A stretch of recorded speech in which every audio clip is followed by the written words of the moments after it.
You ever have one of those nights where reality just rips the floor out from under you, like the world was waiting for the exact moment you'd finally crack? That was me, standing in my parents' driveway at 2 a.m., the moonlight spilling like silver paint over the brand new BMW parked right in front of me. My sister was inside asleep, probably dreaming about how she'd show off her car at school the next morning, the giant red ribbon still perched on the hood like a crown. The scent of new leather and gasoline lingered in the air, but for me the smell was something else. Bitterness, sharp and sour, lodged in my throat. Hours earlier, I'd been handed my gift. At the dinner table, 2 crumpled dollar bills slid across the polished oak like a bad joke. They didn't even look me in the eye when they did it. My mother muttered something about symbolism and teaching you the value of money, while my dad just raised his glass of wine like the whole scene was beneath his concern. My sister laughed, not in a cruel way, more like the effortless kind of laugh you give when you already know you're the chosen one, untouchable, golden. I pocketed those $2, but the weight of them was heavier than any brick. That night, I couldn't sleep, couldn't breathe in that house where every corner screamed favoritism, where love had always been currency, and I was broke. So I waited until everyone was asleep, the clock bleeding past midnight, and I stood in front of that BMW, staring at the red ribbon glowing under the porch light. My heart didn't race, it slowed, steady and cold, like a drumbeat guiding me. I wasn't going to scream, I wasn't going to smash anything, I wasn't even going to beg. Revenge doesn't always start with fire, sometimes it begins with silence, with the quiet decision that you don't owe these people another damn second of your life. So I walked inside, grabbed my backpack. The same one I'd carried since freshman year, frayed at the straps but loyal to me in ways my family never was. And I filled it with what little I owned: a few shirts, my sketchbook, the clay pendant I made in 8th grade art class. I left the $2 folded neatly on the kitchen counter, right next to the empty wine glasses and half-eaten cake, like a calling card. Then I walked out. No tears, no tantrums. Just the click of the front door shutting behind me, the night air rushing in, and the gravel crunching under my shoes as I headed down the street. My phone buzzed in my pocket, family group chat lighting up with congratulations for my sister, but I opened the app, hovered for a second, and then hit block all. Silence. For the first time, pure silence, and in that silence, I smiled. Because sometimes the sweetest revenge isn't in what you do to them, it's in what you refuse to let them do to you anymore. You know, people like to say, childhood shapes you, but they never talk about what it feels like when childhood breaks you, slowly, piece by piece, like a sculptor chiseling away at marble, until there's barely anything left to stand on. Growing up in my house wasn't about love, it was about hierarchy, about where you landed on the invisible ladder my parents built long before I could spell my own name. My sister Claire was always at the top. She was the golden child, the miracle baby who got praised for simply existing, the one who got the first slice of cake, the new shoes every school year, the framed certificates on the living room wall. I remember being 7 years old, standing at the kitchen counter with a handmade drawing of a castle, crayons smudged on my fingers, waiting for my mother to look at it. She glanced once, nodded absent-mindedly, and then turned her full smile toward Claire, who was showing her a spelling test with a gold star. "That's my girl," she said, hugging her tight, while my drawing slid off the counter and into a puddle of spilled juice, colors bleeding until the paper went limp. That was the rhythm of my childhood. My victories went unnoticed, my failures magnified, while hers were excuses to celebrate. Birthdays were the worst.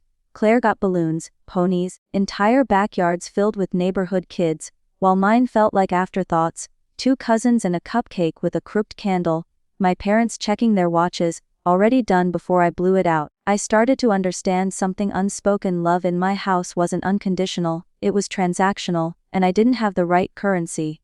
Even in high school, the pattern sharpened. When Claire got her first car at 16, a shiny used sedan, just to get her started, I got handed a bus pass and a lecture about resilience. When she wanted a dress for prom, my parents cleared out a weekend to take her shopping. When I asked about mine, they told me to be creative, and suggested I borrow from a thrift store.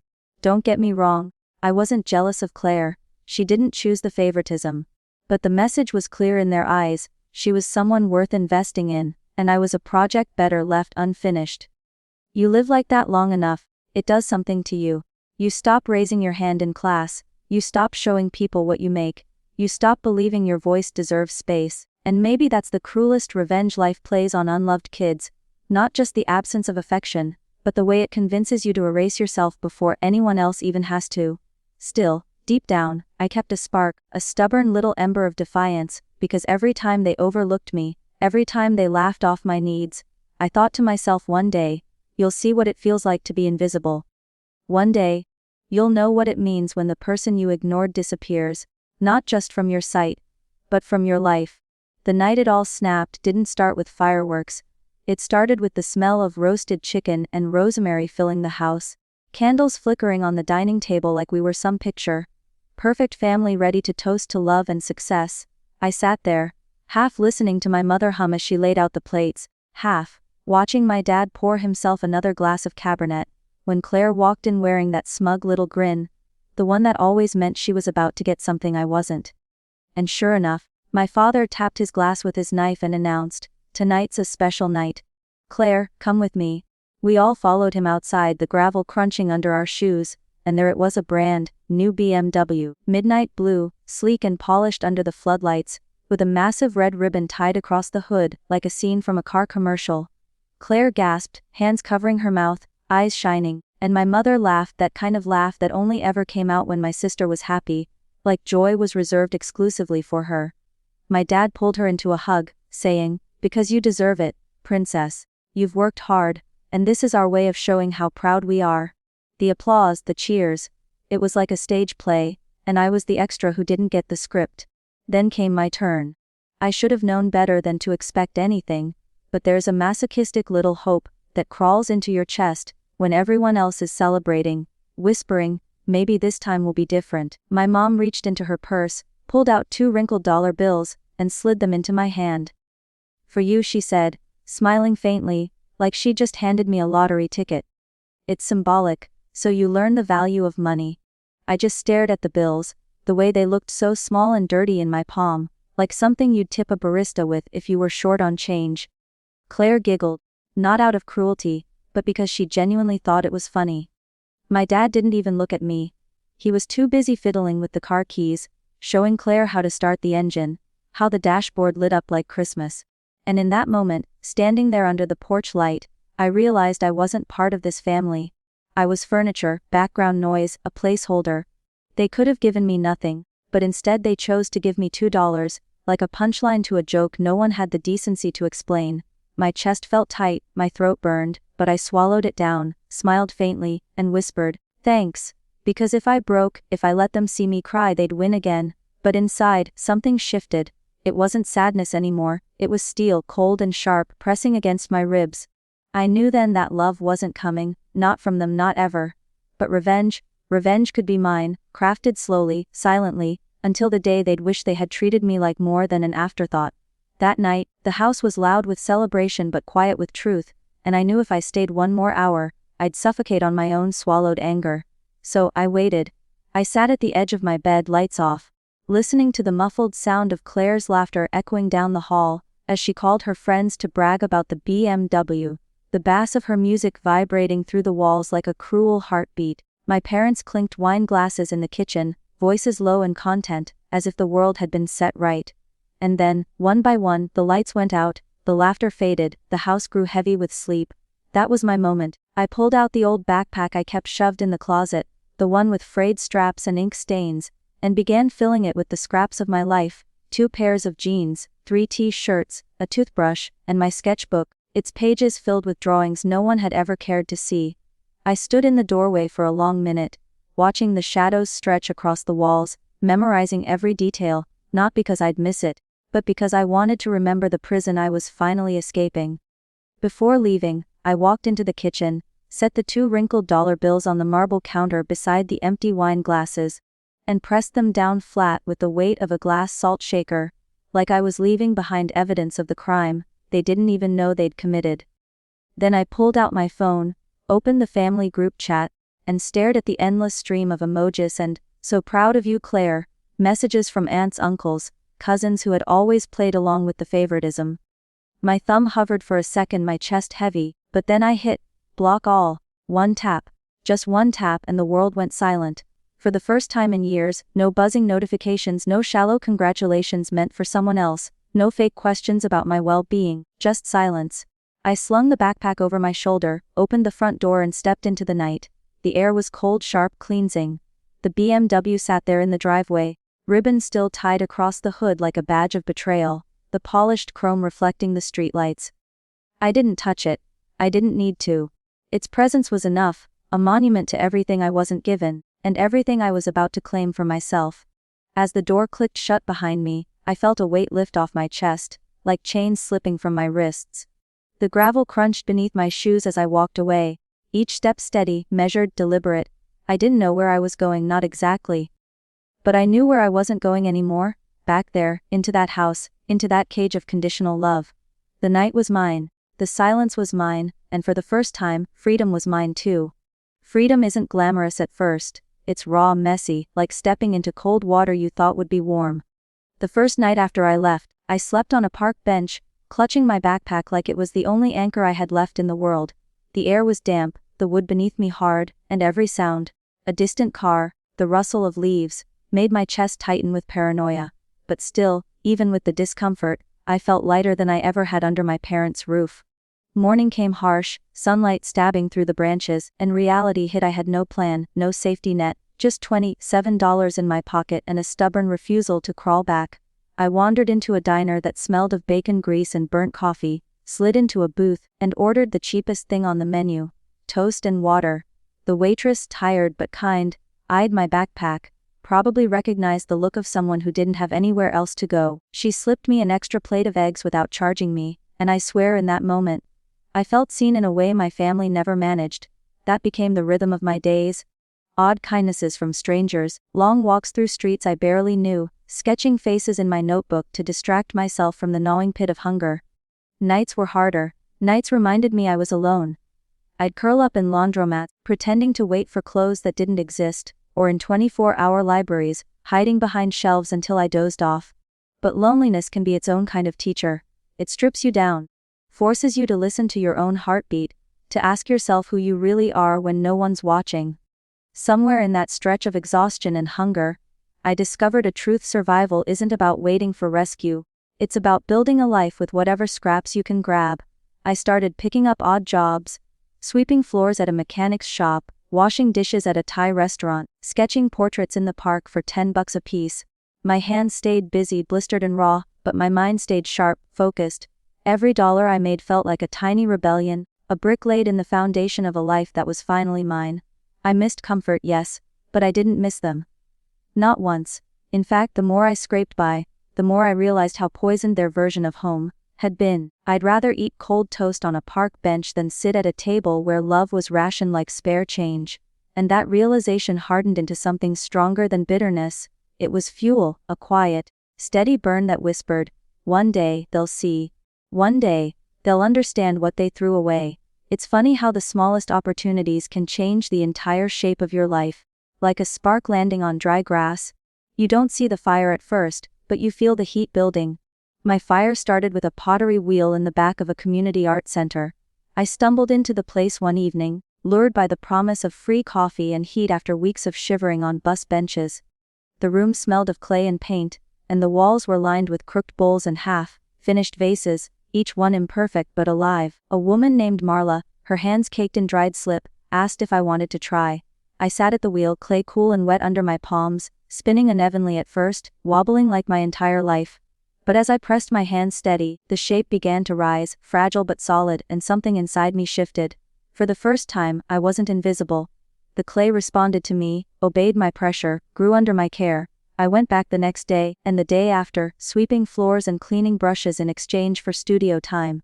Days blurred into weeks, and soon my sketchbook was filled with designs for mugs, bowls, sculptures, things that carried my fingerprints in every curve.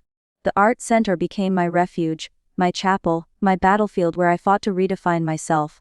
Marla saw something in me and pushed me to sell at the weekend market. I remember setting up my tiny table, just 3 chipped mugs, 2 lopsided bowls, and a clay pendant strung on a leather cord. People walked by at first, uninterested, but then an older woman picked up the pendant, smiled, and said, "This feels alive." She handed me $20, and I swear, it was the first time money felt like more than survival, it felt like validation. From there, momentum grew. Commissions trickled in. then steady sales. My hands hardened, my confidence sharpened, and I began to realize that revenge didn't have to look like destruction. It could look like thriving in the spaces they told you you'd never belong. Every dollar I earned, every bowl someone carried home, every smile from a stranger who valued what I created, that was revenge. Because while my parents threw me scraps, I was building a feast out of nothing.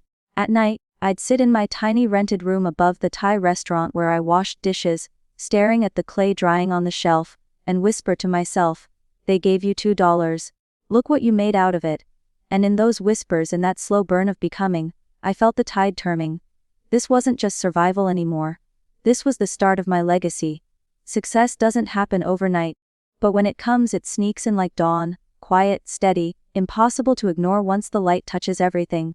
Within a year, my little pottery stand at the weekend market grew into a name people actually recognized. Locals started asking for custom pieces, bowls for weddings, mugs with initials, urns for ashes of loved ones, things that carried meaning, things my hands gave permanence to. I upgraded from that cramped room above the restaurant to a studio apartment, small but mine, sunlight spilling across the clay, splattered table where I worked until midnight. Every shelf was lined with the crooked proof of my persistence, and I loved every imperfection because it was honest, unlike the polished lies I grew up around.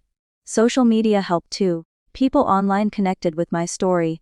The girl who started with nothing but $2 and clay-stained hands, and suddenly, strangers across the country wanted pieces made by me. Orders poured in faster than I could fire the kiln.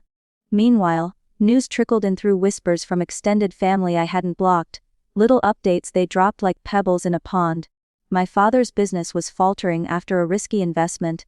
My mother's health was waning under the weight of her own bitterness, and Claire, the golden child, had already totaled the BMW 6 months after getting it, wrapped it around a stop sign while drunk, leaving the car in ruins and her record stained.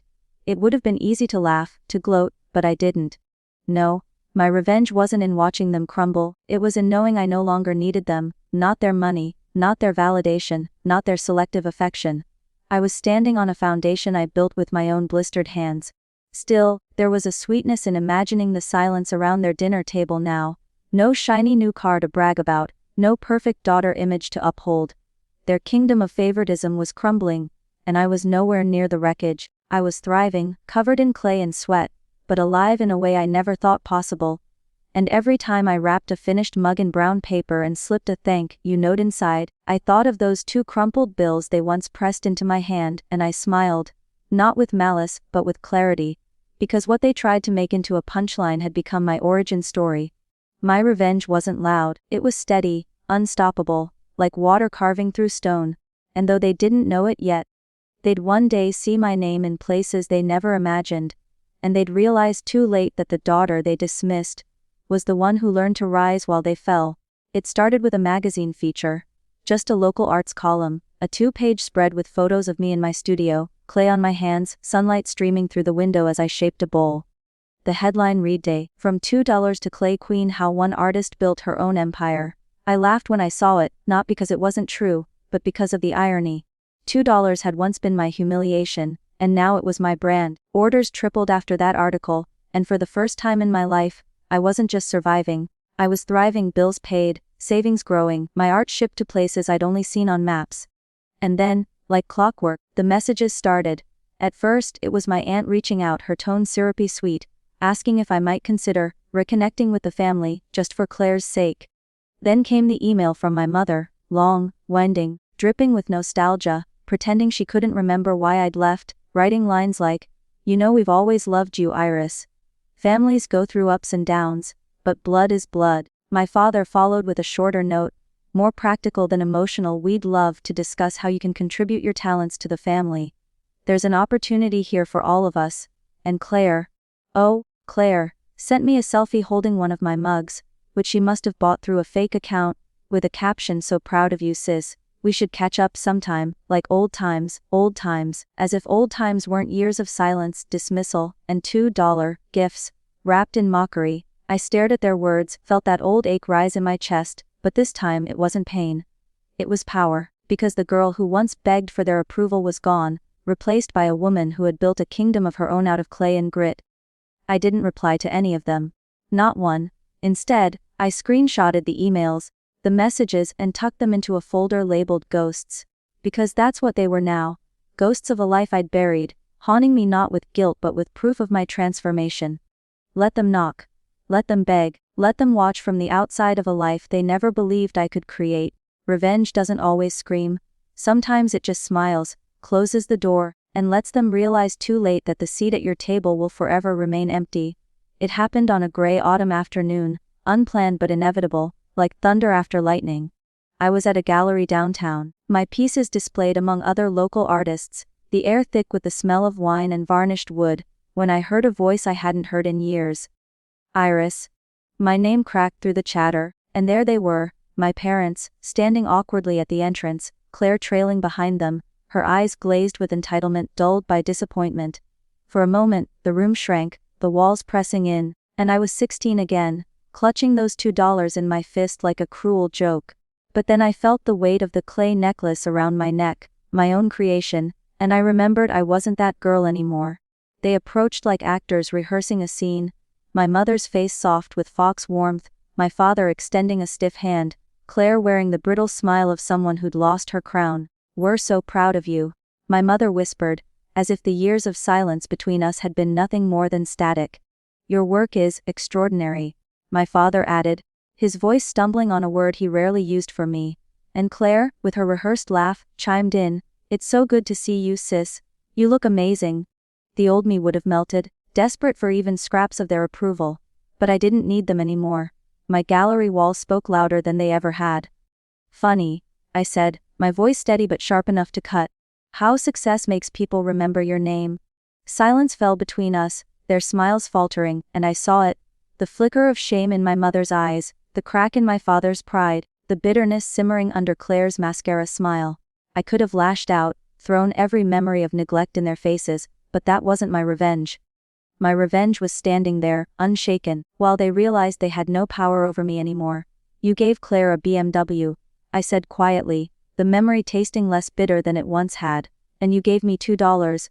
I took that as my beginning, and now, here we are." I gestured to the gallery, the crowd, the art, the life I built from scratch. They didn't respond, couldn't respond. The silence between us was louder than any scream. After a moment, I smiled, not cruel, not forgiving, just final, and turned away, leaving them in the gallery surrounded by strangers who admired me, not them. That was the closure I never knew I needed, not their apology, not their love, but their stunned silence in the face of my triumph. That was my justice, that was my revenge. Revenge, I learned, isn't fire and fury, it isn't shouting or smashing or demanding apologies that will never come. It's quieter, sharper, like a blade slipping clean through silk. It's living in a way they said you never could. Years have passed since that gallery night, and I haven't heard from them again, not directly anyway. Sometimes I catch whispers, an old neighbor mentioning how my father's company finally folded, how my mother spends her days clinging to the idea of a perfect family that never existed, how Claire, still chasing approval, bounces from one half-hearted dream to another, her life stuck in neutral. And me, I wake up each morning to sunlight across shelves filled with my work, clay under my nails, and a life that feels like mine in every way that matters. I built it brick by brick, spin by spin, bowl by bowl, and not once did I need their permission to do it. That night I blocked them at 2 a.m. I thought I was burning a bridge. But what I really did was open a road, one only I could walk, and the beauty of it all is that they'll never escape the truth, their cruelty, their favoritism, their $2 insult. It made me. Their rejection became my ignition, their neglect became the soil where I planted every seed of my future. That's the kind of justice no courtroom delivers, the kind only life can orchestrate. So if you're listening to this, if you've ever been handed scraps while someone else got the feast, remember, you can build an empire from scraps. You can rise from the insult, from the empty hands, from the nights you thought you'd never make it out. My parents gave my sister a BMW with a red ribbon, they gave me $2, and I gave myself a life, and in the end that's the sweetest revenge of all, not proving them wrong, but proving myself right.